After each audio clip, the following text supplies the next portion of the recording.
Mary and Jesus now speak about the Assumption. Mary speaks first. Did I die? Yes. If you call death the separation of the choice part of the spirit from the body. No.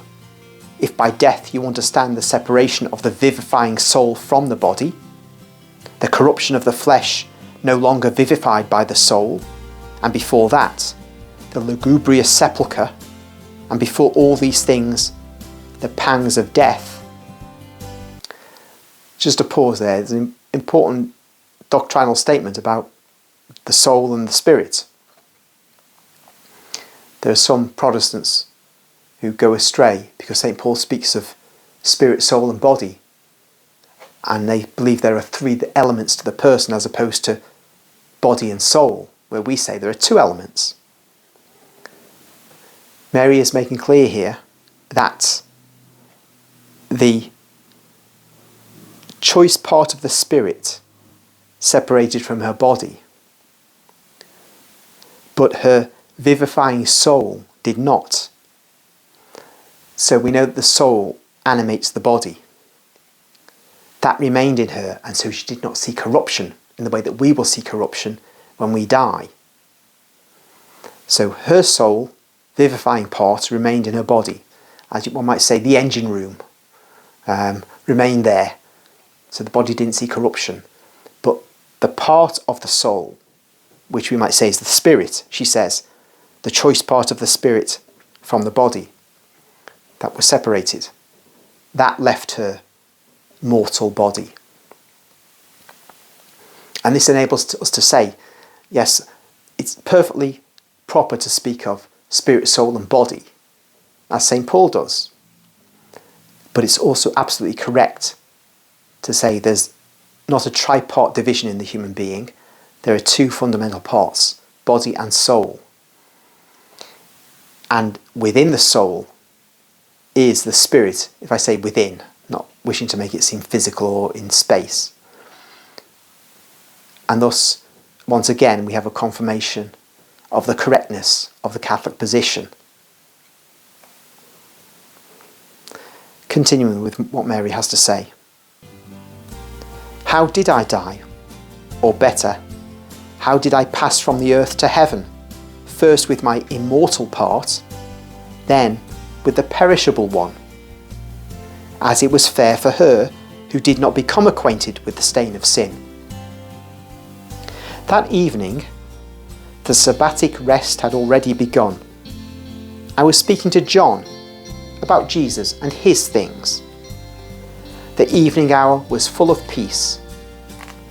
The Sabbath had abated all noises of human works, and the hour was abating every voice of man and bird. Only the olive trees around the house were rustling in the evening breeze, and a flight of angels seemed to graze the walls of the solitary house. We were speaking of Jesus, of the Father, of the kingdom of heaven. To speak of love and of the kingdom of love is to become lit with the living fire, consuming the bonds of matter to let the spirit free for its mystic flights. And if the fire is contained within the limits fixed by God to preserve creatures on the earth, at his service it is possible to live and burn, finding in the ardour not the consumption but the completion of life. But when God removes the limits and gives freedom to the divine fire to assail and attract the spirit to itself without any measure, then the spirit, replying in turn without measure to the love, detaches itself from matter and flies where the love urges and invites it. And it is the end of the exile and the return to the fatherland. That evening, the incontainable ardour, the measureless vitality of my spirit was joined by a sweet languor, by a mysterious sensation that matter was moving away from what surrounded it, as if my body, tired, were falling asleep, whilst my intellect, even livelier in its reasoning, was sinking into the divine brightness. John, the loving, prudent witness of every action of mine, since he'd become my adoptive son according to the will of my only begotten Son, kindly convinced me to rest on the little bed, and he watched me praying. The last sound I heard on the earth was the murmur of the words of John, the virgin apostle. They were for me like a lullaby of a mother near a cradle, and they accompanied my spirit in its last ecstasy, too sublime to be described. They accompanied me as far as heaven.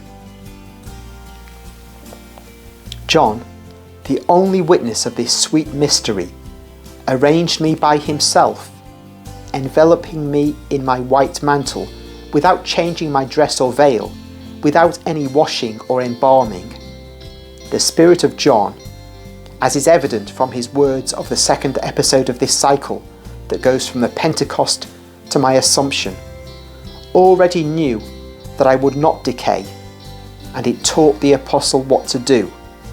And he, chaste, loving, prudent with regard to the mysteries of God and his remote companions, decided to keep the secret and to wait for the other servants of God so that they could see me again and draw comfort and assistance from that sight for the pains and hardships of their mission. He waited as if he was certain of their coming. But the decree of God was different. Good as always for the favourite, just as usual for all the believers.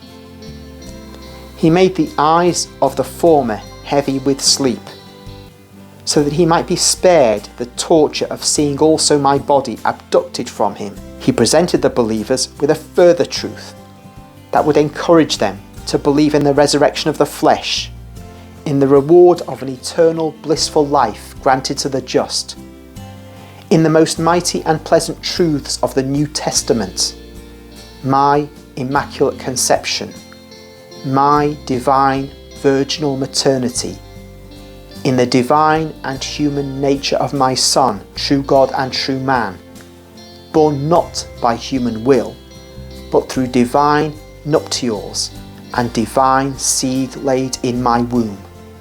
And lastly, that they might believe that in heaven there is my heart of the mother of all men, palpitating with anxious love for everybody, just people and sinners, eager to have you all with it in the blessed fatherland forever.